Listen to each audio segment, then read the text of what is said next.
Welcome to Cheater Confessions. Let's get started with today's story. They say you remember the exact moment your life shifts. For me, it was a Thursday night after dinner while Olivia was rinsing off the plates. "I want to take a solo trip," she said casually, like she was asking for more salt. "Just a few weeks. Europe." I set down my glass. "By yourself?" "Well, no. Maddie and Layla are going too. But I need this. For me." She didn't look at me when she said it, just kept scrubbing a pan. Maddie and Layla, both single, both fresh off breakups, both trying to reclaim their power, or whatever their podcast told them that week. I already knew what kind of trip this was going to be. "What are you trying to find over there that you can't find here?" I asked. She dried her hands. "I've never done anything on my own, Richard. I went from my parents' house to us. I just need a break to feel like myself again." We'd been married 4 years, bought a house last summer. We weren't perfect, but we were stable, solid. Or so I thought. "This isn't about partying," she said quickly, seeing my face. "It's not like that. I just need space. To think." I nodded slowly. "So, you need space. Before what? Before we have kids? Before we get too tied down to run off with Maddie and her yoga instructor? That's not fair." "What part's unfair? The trip, or the part where you're making this decision without me?" She sighed. "I knew you'd react like this. That's why I almost didn't tell you until I booked the tickets." And just like that, I realized this wasn't a conversation. It was a courtesy, the kind someone gives right before they do what they want anyway. She left the next weekend. I didn't fight her on it, but I made a quiet decision of my own that night, one she wouldn't see coming. The morning she left, I drove her to the airport. Not because I wanted to, but because I didn't want to give her a reason to say I was being petty. She was dressed like she was going to brunch, not a transatlantic flight. Linen blazer, oversized sunglasses, suitcase that probably cost more than my first car. "You okay?" she asked as we pulled up to departures. "I'm good," I said, cutting the engine. "You got your passport?" She nodded, then hesitated. "You're being quiet." I looked at her. "You're going on vacation with two women who treat monogamy like it's optional, and you're asking why I'm quiet?" She frowned. "This is why I needed to get away. You twist everything. Not everything is about cheating." "No," I said. "But trips like this tend to open doors people shouldn't be peeking through." She rolled her eyes and got out. I followed to get her bags. She kissed me on the cheek like we were co-workers, not spouses. "I'll text when I land," she said. "You don't have to." Her smile faltered. "What's that supposed to mean?" "It means go do what you've already decided to do, Olivia. Go find whatever you think is missing. But don't pretend it's for us." She didn't respond, just took her bag and walked inside. I watched her go, then drove off without looking back. That afternoon, I started going through our joint accounts. I wasn't going to drain anything. I'm not that kind of guy. But I moved my direct deposit to a separate bank. I canceled a trip we had booked for fall and got the refund sent to my card. I updated the billing info on anything with both our names on it: utilities, insurance, streaming accounts. Little things, but they add up. We weren't separating. Not yet. But I was done operating like a man whose wife still respected him. Let her go, find herself. I'd be here, taking notes. By day 4, she'd posted her first photo. Wine glass in hand, street cafe. Caption: "Lost in Lisbon, finding peace." Lisbon wasn't even on the itinerary. That was new.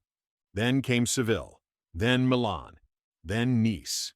She and her friends were clearly improvising, city hopping like college girls with Eurail passes and no jobs waiting back home. The photos were all carefully composed: plates of tapas, seaside sunsets, feet in the sand, Olivia in big sunglasses and flowy dresses, laughing with Maddie or fake gazing at art. But there was one post that got my attention. It was a group shot. The girls, plus 3 guys I didn't recognize. One had his arm around Olivia's waist. No tags, no explanation, just the caption: "New friends, old souls." I stared at it for a long time. Then I opened a folder on my desktop and started saving screenshots. Call it paranoia, call it preparation. Either way, I was done giving the benefit of the doubt.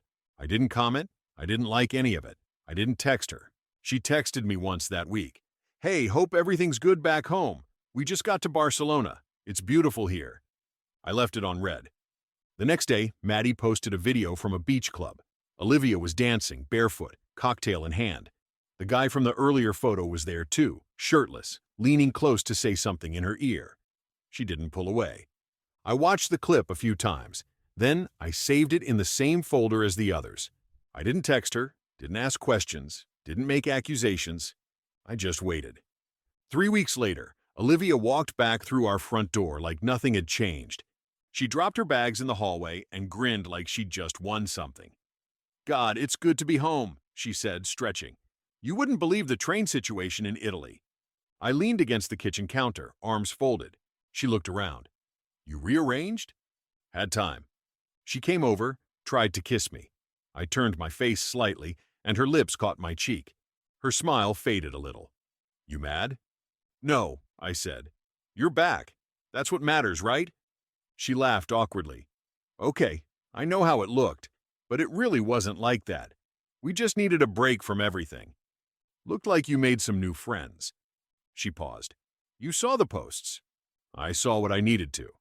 "Richard, come on. You know how it is. Sometimes people end up in group photos. That doesn't mean anything." "You weren't wearing your ring." She flinched at that. "It was safer," she said. "We were traveling. Didn't want to attract attention." I didn't respond. She walked over to her suitcase and started pulling out souvenirs. "I brought you something," she said, holding up a keychain shaped like a Vespa. "Remember you said you wanted to go to Rome someday?" I took it from her and set it on the counter. Then I picked up the envelope I'd been keeping in the drawer and handed it to her. She opened it slowly. Inside was a printed email from the bank, account separation notice. Beneath that, the property paperwork showing I'd started the process to buy out her share, and the contact info for a moving service, already scheduled.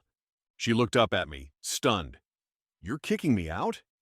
"You said you needed space," I said calmly. "I made sure you'd have plenty." Her voice rose. "After one trip?" I sipped my coffee. "After one choice, a choice you made without me." She dropped onto the couch. "It wasn't supposed to be permanent, Richard. I needed time, that's all." "Time to do what?" I asked. "Flirt your way through Southern Europe? Pretend you were 20 again?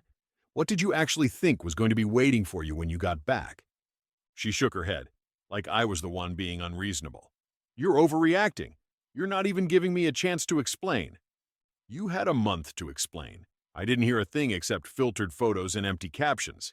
I didn't cheat." "Did you come close?" Her silence answered for her. "You think just because you didn't cross some line that it means nothing happened?" I said. "You erased me from your life the second you boarded that plane. You wanted to be free, Olivia.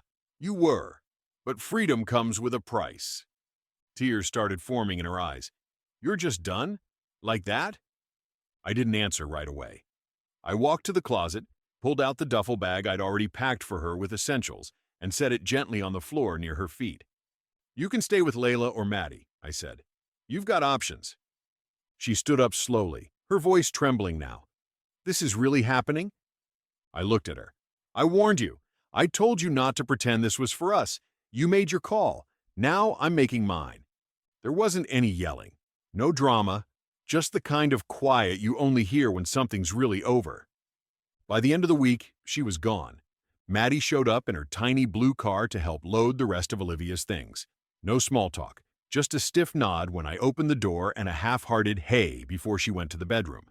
Olivia didn't say much either. She moved around like she was in someone else's house, took down the framed photos, emptied drawers, left a half-used shampoo bottle in the shower like she couldn't bear to finish the job. At one point, she paused in the doorway, watching me work on my laptop at the dining table. "This doesn't feel real," she said. I kept typing. "It is. I thought we could fix it when I got back." "You should have thought about that before booking the trip without me." That weekend, my brother Aaron came by with his truck to help me move the last of her boxes into storage. He didn't ask questions, just loaded what was left, tied it down, and drove. After he left, I sat on the balcony with a blanket and a whiskey. The house was quieter, but the peace hit different. Not lonely, just mine. I wasn't bitter. I wasn't heartbroken. I was just free. The same freedom she chased halfway across the world. Turns out, I didn't have to leave the country to find it. 2 weeks passed before I heard from her again. A number I didn't recognize lit up my phone. I let it ring. Then came the emails. "Can we talk? Please, Richard, just one conversation." I didn't respond. The next day, I saw her waiting outside the house, arms crossed, trying to look composed. When I stepped out, she walked toward me like nothing had changed. "I've been calling you." "I know," I said, locking my door. "You moved on that fast?" "I started moving the moment you said, 'I need space.'" She stood there for a beat like she was calculating the next play. "I made a mistake." I met her eyes. "No, you made a choice. You just didn't like the outcome." "I thought we were stronger than this." "No, Olivia. I was strong. You were indecisive." She flinched like I'd slapped her. "You don't mean that." "I mean every word." She reached into her bag, pulled out a small black box. My wedding band. I kept it with me. The whole trip. I didn't touch it. Then it traveled farther than our marriage ever did. She blinked, lips parted slightly, no words coming. I stepped past her toward my car. She turned, desperate now. "Is this really it?" I looked back once. "You asked for freedom, Olivia. You got it." I got in, started the engine, and didn't look back this time. It's been 5 months now. The house sold. We split what needed splitting. No legal war, no dragged-out mess, just clean lines and quiet exits. I moved into a smaller place closer to work. 1 bedroom, simple, uncluttered, mine. I started running again, joined a photography class on Thursdays.